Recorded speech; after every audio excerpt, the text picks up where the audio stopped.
America এবং ইরানের মধ্যে যে পারস্পরিক সংঘাত চলছিল, সেই সংঘাতের ইতি টানার লক্ষ্যে দ্বিপাক্ষিক বৈঠক ওমানে সম্পন্ন হলো গতকাল 6 ফেব্রুয়ারি। সারা পৃথিবীর চোখ ছিল এই সভার দিকে। ওমানের এই আলোচনায় আমেরিকা যুক্তরাষ্ট্রের যে সীমাহীন চাপ ছিল ইরানের উপরে, ইরান আমেরিকার চাপের কাছে নতি স্বীকার কি আদৌ করবে তা নিয়ে প্রশ্ন ছিল। অপরদিকে প্রশ্ন ছিল আমেরিকা যুক্তরাষ্ট্র, তারা একদিকে যখন সামরিকভাবে ইরানকে কোনোভাবেই আক্রমণ করতে পারছে না, তাহলে কি কূটনৈতিকভাবেও ইরানের কাছে পরাস্ত হবে?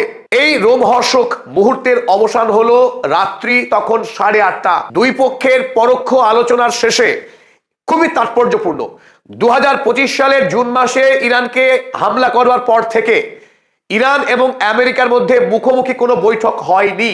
গতকাল ওমানের যে বৈঠক হলো, সেই বৈঠকও কিন্তু ছিল পরোক্ষ বৈঠক। এই পরোক্ষ দ্বিপাক্ষিক আলোচনায় ইরানের পক্ষে নেতৃত্ব দিলেন সৈয়দ আব্বাস আরাগচি, আর আমেরিকার পক্ষে নেতৃত্ব দিয়েছে ডোনাল্ড ট্রাম্পের বিশেষ দূত ডিল মেকার স্টিভ উইটকফ এবং তার জামাতা জ্যারেড কুশনার। এবং তাৎপর্যপূর্ণভাবে এই দুই ডিল মেকার আমেরিকার পক্ষে, তারা দুজনই ধর্মীয় পরিচয়ে জিউইশ অর্থাৎ ইহুদি। আর একথা বলার অপেক্ষা রাখে না, ইসরায়েলের স্বার্থ রক্ষা করা আমেরিকা এবং আমেরিকার এই দূত তাদের টপমোস্ট প্রায়োরিটি ছিল। স্বাভাবিক প্রশ্ন এই আলোচনার ফলাফল কি? আমেরিকার যে প্রধান লক্ষ্য ছিল ইরানের পারমাণবিক কার্যক্রমকে সম্পূর্ণরূপে বন্ধ করা, সেই অভিপ্সা কি পূর্ণ হয়েছে? ইরান এই মুহূর্তে ক্ষেপণাস্ত্র কার্যক্রম যে পর্যায়ে নিয়ে গিয়েছে, সেই কার্যক্রম বন্ধ করা, তার Axis of resistance proxy military গ্রুপকে তার যে সহায়তা করা, এই তিন প্রশ্নের উপরেই কিন্তু আলোচনা ঘোরাফেরা করার কথা ছিল। এখন স্বাভাবিকভাবে প্রশ্ন, এই আলোচনার ফলাফল কি? কে জিতলো, কে হারলো? আমেরিকা জিতলো না ইরান জিতলো? একবার আমেরিকাকে আমরা হারতে দেখেছি, লেজ গুটিয়ে পারস্য উপসাগর থেকে তার যে বিরাট নৌবাহিনী আর্মাডা, লিঙ্কন যুদ্ধ জাহাজ, যে যুদ্ধ জাহাজ ইরানকে গিলে খেতে এসেছিল, সে এখন পালাচ্ছে, এখনো পালাচ্ছে। তাহলে সামরিকভাবে আমেরিকা ইরানের কাছে পরাস্ত হয়েছে, কূটনৈতিকভাবে কি জিতলো? সেই প্রশ্নের চলুন উত্তর খুঁজি। গতকাল আলোচনার আগেই ডোনাল্ড ট্রাম্প ইরানের ওপরে মারাত্মকভাবে স্নায়ুযুদ্ধ শুরু করেছিল, এমন চাপ দেওয়ার চেষ্টা করেছিল যাতে ইরানের supreme leader Ayatollah Ali Khamenei তিনি ঘামতে শুরু করেন এবং তিনি মৃত্যু ভয়ে ডোনাল্ড ট্রাম্পের কাছে হাঁটু গেড়ে আত্মসমর্পণ করেন। এমন কৌশল নিয়েছিলেন ডোনাল্ড ট্রাম্প। আমেরিকার এনবিসি টেলিভিশন সাক্ষাৎকারে ডোনাল্ড ট্রাম্প জানালেন, আই উড সে হি অর্থাৎ Ayatollah Khamenei, Iran supreme leader, should be very worried. আমার মতে আয়াতুল্লাহ খামেনি মারাত্মকভাবে উদ্বিগ্ন আছেন। কেন উদ্বিগ্ন? যদি আমেরিকার প্রস্তাবে ইরান রাজি না হয়, তাহলে ইরানকে মারাত্মক শিক্ষা দেওয়া হবে, ইরানকে গুড়িয়ে দেওয়া হবে, রেজিম চেঞ্জ করা হবে, ইত্যাদি ইত্যাদি। এই ওরিড শব্দের মধ্য দিয়ে ডোনাল্ড ট্রাম্প চেষ্টা করেছিলেন একটা ভয়ের, ভীতির, ত্রাসের পরিবেশ সৃষ্টি করা, ইরানকে ভয় দেখানো। শুধু তাই না, মিটিং শুরু হওয়ার কিছুক্ষণ আগে আমেরিকা যুক্তরাষ্ট্র থেকে আমেরিকার ইরানের দূতাবাস, ইরান আমেরিকার কোনো দূতাবাসকে অনুমতি দেয় না, ফলে আমেরিকাতেই ইরানের দূতাবাস চালায় আমেরিকা প্রহসনের মধ্য দিয়ে। সেই প্রহসনাত্মক দূতাবাস থেকে একটি আপৎকালীন নোটিশ জারি করে আমেরিকার সরকার। সেই দূতাবাস তারা জানায় যে আমেরিকার যে সমস্ত নাগরিক এই মুহূর্তে ইরানে বসবাস করছে ব্যবসায়িক বা অন্য কারণে, তারা পত্র পড়ার পরই তারা যেন ইরান ত্যাগ করে যে কোনো অবস্থায়। আর নেহাত যদি তারা ইরান পরিত্যাগ না করতে পারে কোনো অসুবিধার কারণে, মোবাইল ফোনের ফুল চার্জ এবং একটা খাবারের একটা বড়সড় মজুত, প্রয়োজনীয় ওষুধপত্র সংগ্রহ করে তারা কোনো একটা নিরাপদ জায়গায় আশ্রয় গ্রহণ করুক। এই বার্তার মধ্য দিয়ে আমেরিকা চেয়েছিল ইরানি রাজনৈতিক নেতাদের ওপর মারাত্মক রকমের চাপ প্রয়োগ করা, ফলে আলোচনার টেবিলে আমেরিকা দেওয়া প্রস্তাবগুলো তারা যেন মানতে বাধ্য হয়। এখানে আমেরিকা যুক্তরাষ্ট্র থেমে থাকেনি, আরো এক ধাপ মারাত্মক পদক্ষেপ গ্রহণ করেছিল হোয়াইট হাউস। তারা সরাসরি তাদের সেন্ট্রাল কমান্ডার, মধ্যপ্রাচ্যে থাকা যে বিপুল সৈন্য বাহিনী তার প্রধান, এই সেন্ট্রাল কমান্ডারকে এই আলোচনাতে পাঠিয়ে দেওয়া হয় ইরানি নেতাদেরকে ভয় ধরাবার জন্য। যদি কোনোভাবে আলোচনা বানচাল হয়ে যায়, যদি মতপার্থক্য থেকে যায় এবং ইরানি নেতারা যদি অস্বীকার করে আমেরিকা দাবি মানতে, তাহলে তৎক্ষণাৎ যুদ্ধের নির্দেশ দেওয়া হবে এবং গুড়িয়ে দেওয়া হবে ইরানকে। এই যাবতীয় কূটকৌশল কাজে লাগাবার পরেও আমেরিকা যুক্তরাষ্ট্র ইরানের নেতাদেরকে বিন্দু মাত্র ভয় দেখাতে পারেননি, দমাতে পারেননি, তারা বরং পাল্টা স্ট্র্যাটেজি নিয়েছে, এমন যে স্ট্র্যাটেজিকে আমেরিকা যুক্তরাষ্ট্র কোনোভাবেই মোকাবেলা করতে পারছে না। আর সেই স্ট্র্যাটেজির নামই হচ্ছে খেররাম শাহের 4। এই একটি মিসাইল যা মধ্যপ্রাচ্যের কূটনীতি এবং সামরিক শক্তির টোটাল বিন্যাসকে উল্টে দিয়েছে। এতদিন ধরে আমেরিকা যুক্তরাষ্ট্রের জারজ রাষ্ট্র ইসরায়েল গোটা মধ্যপ্রাচ্যে যে সামরিক সন্ত্রাস চালাচ্ছিল, তার যে সুপ্রিম মিলিটারি পাওয়ার ছিল, সেই সুপ্রিম মিলিটারি পাওয়ারকে গুড়িয়ে দিয়েছে এই খোররাম শাহের 4 মিসাইল। এক এমন মিসাইল যে মিসাইল আমেরিকার পেন্টাগনের সামরিক নায়কদের ঘুম হারাম করেছে তেল আবিবের ইসরায়েলি বর্বর সেনা কর্তাদের। এই খোররাম শাহের রেঞ্জের মধ্যেই গোটা ইসরায়েল রাষ্ট্র, তার সমস্ত সরকারি অফিস, কর্পোরেট অফিস, এমন এক মিসাইল একই সাথে দুই ধরনের কাজ করতে পারে। একদিকে বাংকার বাস্টার, মাটির গভীরে থাকা সামরিক ঘাঁটি কিংবা নাগরিকের বসবাস করা যে বন্দোবস্ত, এবং অন্যদিকে ইসরায়েলি যে বায়ু প্রতিরক্ষা ব্যবস্থা, সে আয়রন ডোম হোক, ডেভিড স্লিং হোক কিংবা অ্যারো 3, তার সমস্ত বায়ু সুরক্ষাকে এক মুহূর্তে গুড়িয়ে দিতে পারে এই খেররাম শাহের 4। কারণ তার অনন্য ক্ষমতা রয়েছে ওয়ারহেড ক্লাস্টারের। একই সঙ্গে এই মিসাইল 5000 কেজি বারুদ বহন করতে পারে, এবং সেই একটা ওয়ারহেড থেকে 50টা ওয়ারহেডে বিভক্ত হয়ে ছড়িয়ে পড়তে পারে একটা বিস্তীর্ণ অঞ্চল জুড়ে। ফলে কোনো এয়ার ডিফেন্স সিস্টেম এই খেররাম শাহের মিসাইলকে প্রতিরোধ করা ইসরায়েলের পক্ষে অসম্ভব।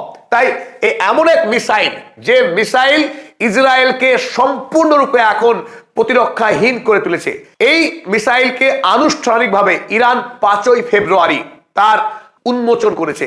এবং গত 5 তারিখেই ইরান আনুষ্ঠানিকভাবে ইরানের মাটির গভীরে যে বিরাট শক্তিশালী মিসাইল শহর রয়েছে, সেই মিসাইল শহরে খেররাম শাহের 4কে প্রতিস্থাপন করা হয়েছে।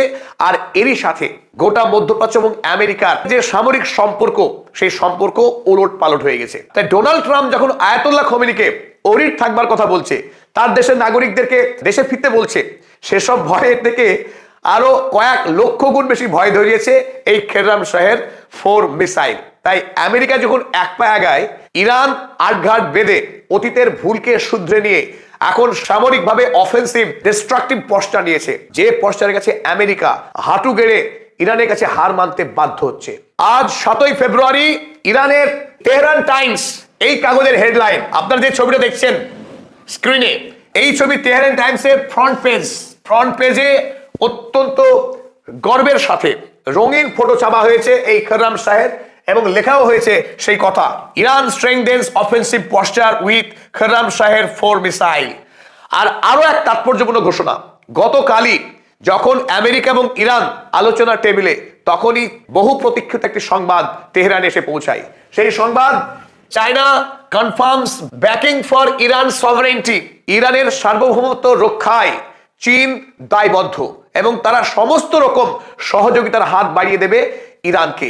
একথা বেজিং শি জিনপিং জানিয়ে দিয়েছেন। আর তাতেই ইরানের শক্তি এবং মনোবল আরো অনেকখানি বেড়ে গেল। এই মুহূর্তে ইরানের আত্মবিশ্বাস তুঙ্গে। এটা কোনো ভুয়ো বিশ্বাস না, সামরিক শক্তিকে অনন্য উচ্চতায় নিয়ে গিয়ে আমেরিকাকে পারস্য উপসাগর থেকে চোরের মতো তাড়িয়ে প্রমাণ করেছে ইরান এই মুহূর্তে কতখানি শক্তিশালী। চলুন এবার দেখে নেওয়া যাক ওমানের এই আলোচনায় আসলে ঠিক কি ঘটলো। প্রথমত, আমেরিকা এবং ইরান একটি এজেন্ডা দিয়েছিল সর্বসম্মতিক্রমে, সেটা পারমাণবিক কার্যক্রম নিয়ে আলোচনা হবে দুই পক্ষের মধ্যে।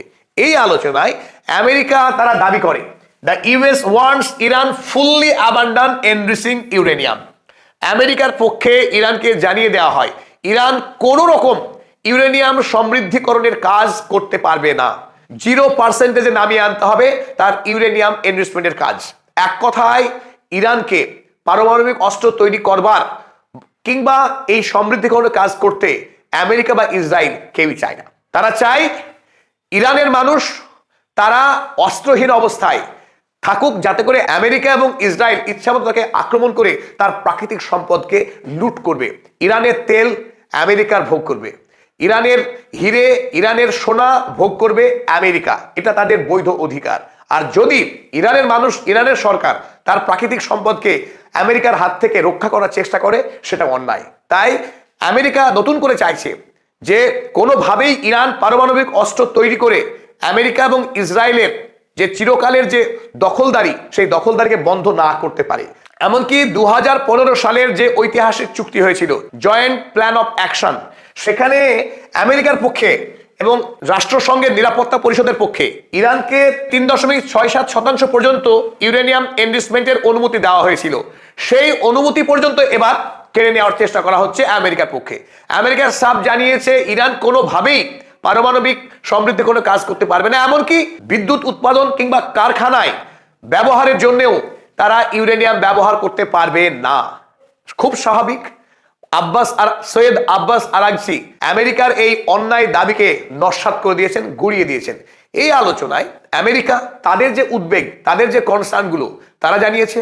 ইরানের পক্ষে ইরানের যে কনসার্ন, তাদের সার্বভৌমত্ব, তাদের বেঁচে থাকার লড়াই, অধিকার, সেই সমস্ত কথা আমেরিকাকে জানানো হয় ওমানের মধ্যস্থতাকারীদের মধ্য দিয়ে।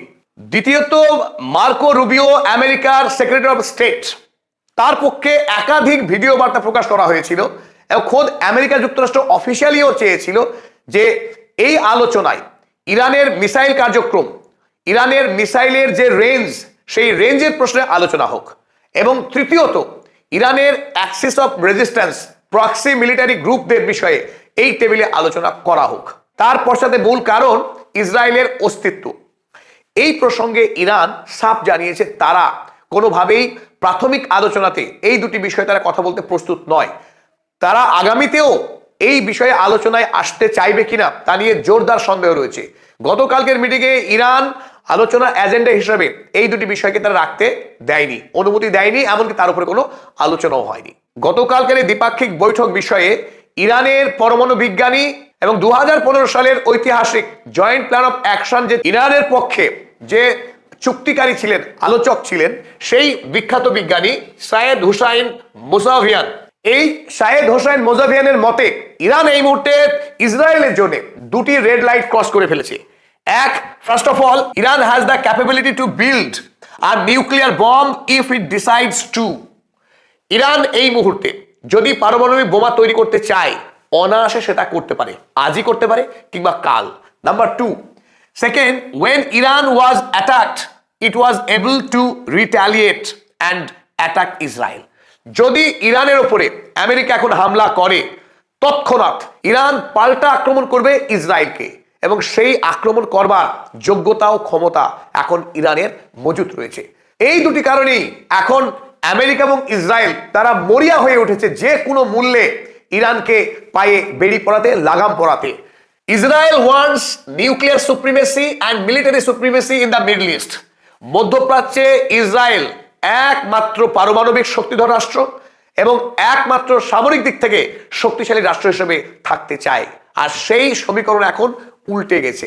এখন ইসরায়েল নয়, ইরান মধ্যপ্রাচ্যের সবচাইতে শক্তিশালী রাষ্ট্র। আর এই বাস্তবতা আমেরিকা বা ইসরায়েল কেউই গ্রহণ করতে পারছে না। তাদের পেটে এখন বদহজম, তারা কিছুতেই এই বিষয়টিকে মেনে নিতে পারছে না।